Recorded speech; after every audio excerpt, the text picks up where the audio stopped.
This is the Altitude Daily Podcast. Everything you can't miss from today on Altitude Sports Radio. Mosher, Lombardi, and Kane. You don't know what Joker's injury situation is. You don't know. You don't know that he could barely play in that Washington game the other night, and he trotted his body out there, and you saw how different he looked. You were there. Yeah. He could barely move. You don't know what's going on with his shoulder and his ankles right now. You think you know, but you don't know. Did you watch Jamal Murray? Did he watch the Washington game and what happened to Jamal Murray late in that game? Probably not. Did he know that Jamal Murray turned his ankle? And that didn't just surprise me one iota that Jamal missed last night? He left the floor. Could they have played? Yes. Could they have played? Yeah. You could say that about any game. Where was this bark about Los Angeles the other night when they came to Denver and Luka sat out? Yeah, that's the thing is... Dude, I mean, come on, man. You know, I'm with you. I think the NBA rests players because the season's too long, and I get it. But the one team, the one player who is an Iron Man, who plays every damn night, you're going to pick on him for this? Come on, man. Pick another fight, dude. Now, I agree with you. The Nuggets are the last team you should be looking at as the we rest our starters guys. They don't do this really ever. In fact, the last time that I think Malone tried to do it, Jokic, do you want the night off? His response was hell no. But it is that, though, Vic. Like, three guys out of the lineup, it's either a wild coincidence or Malone just said, when are you going to rest them? Right. But that's the thing. When are you going to give them a chance to heal? When? When is a good time? So this was the good time in their eyes. This was the good time. Could they have done it against Washington? Sure. But Jamal Murray injured himself in that Washington game. Yeah. I saw it with my own eyes. It happened right in front of me. He ran to the Tim locker room. Bontemps, did you watch the game? Evidently you didn't. You were in Boston. You're in your big market watching your big market teams. No, I'm sick of these national guys thinking they know. You don't know jack. You're assuming. That's an assumption. Bontemps, he's the straw poll guy, right? The Yeah. MVP straw poll guy. He's got probably the last one's coming out soon, I would think, isn't it? So you're in charge of the MVP tally? All you did now is just, you know what you did in my book? You lost all credibility. The Altitude Daily. The Morning Sprint. Is it time to start to prepare for the exit of Courtland Sutton by drafting Ted McMillan? Yes. I think the Ted McMillan's available.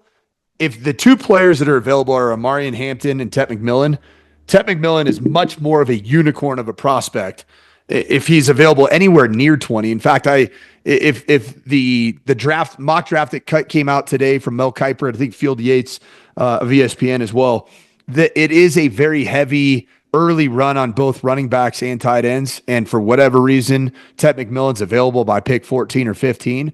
I'm starting to look into that same category of if Genty or Tyler Warren were available in that territory where you move to get a player like that of that caliber. Because I do think Ted McMillan is going to be a bona fide superstar because of his catch radius, his strength, his ability to run routes. The guy was Arizona's offense the last several years.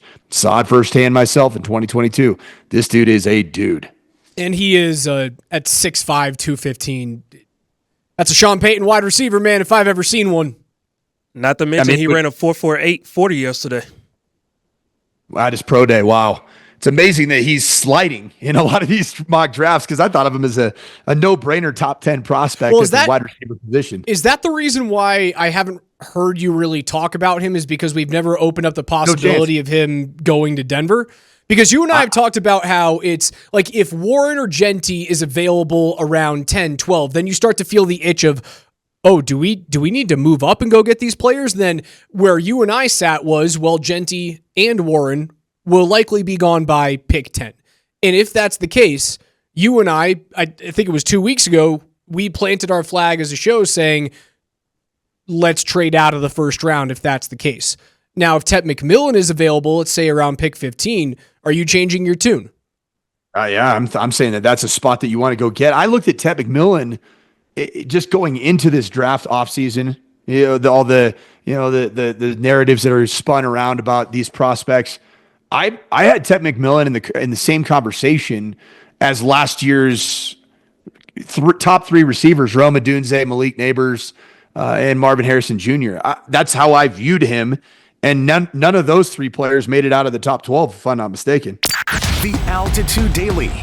Columbus, Hastings, and DMAC. State losing is bad, and a game that they should win because the Nuggets basically said, here, you go ahead and win, and the Warriors weren't able to do it. But not having Jokic, not having Murray in that spot last night, tough to watch. No, it's a horrible look for the league. This is why the NBA put in the player participation policy. They literally put in rules that said if you're playing in a national televised game, especially on the road, your stars are supposed to play. Nikola Jokic plays all the time. I just saw him in Boston recently. He's been banged up with a bunch of stuff.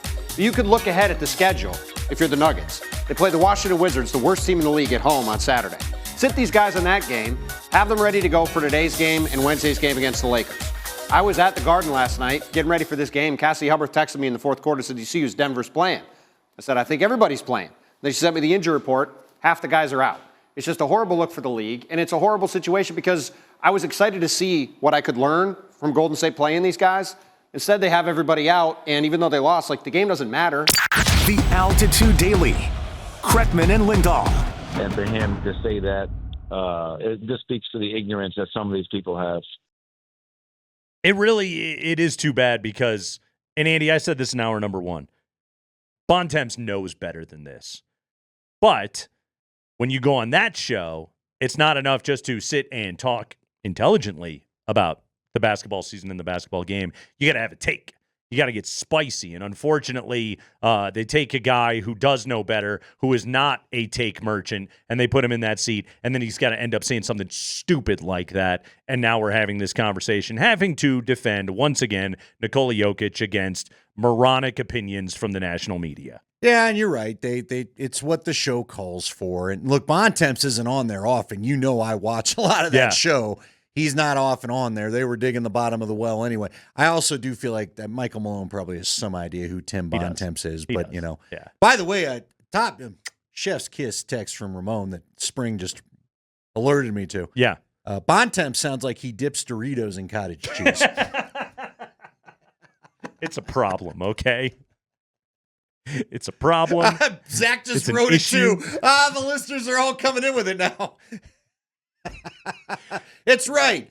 303-504-0925. If you have ever used cottage cheese as a dip, particularly for a flavored tortilla chip, we'd love to hear from you. While you're texting Sheboygan. Or was this invented by the fine people at Daisy Cottage Cheese? Let us know. 303-504. Come on, you grab a celery stick and whip that thing through. You couldn't have two bros playing NBA 2K whatever and whipping out the celery and cottage. That ain't happening.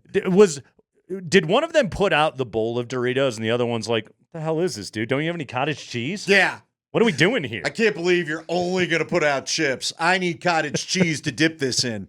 Where's the Daisy, bro? Yeah. You gotta dip this. With your sweet jingle. Now what's happening is now we're taking it even further. Now we're writing fan fiction about these guys. This is really, we're getting to the place where this needs to get to. The listeners are joining again because we have a texter saying Jamie Benn dips his Doritos in cottage cheese. Hey, that's the new bar. If you hate a guy, they dip it in cottage cheese. You've been listening to the Altitude Daily. Catch us live weekdays on 92.5 FM, the Altitude Sports Radio app, twitch.tv/AltitudeSR, youtube.com/Altitude Sports Radio, and your favorite smart speaker. Say Altitude Sports Radio.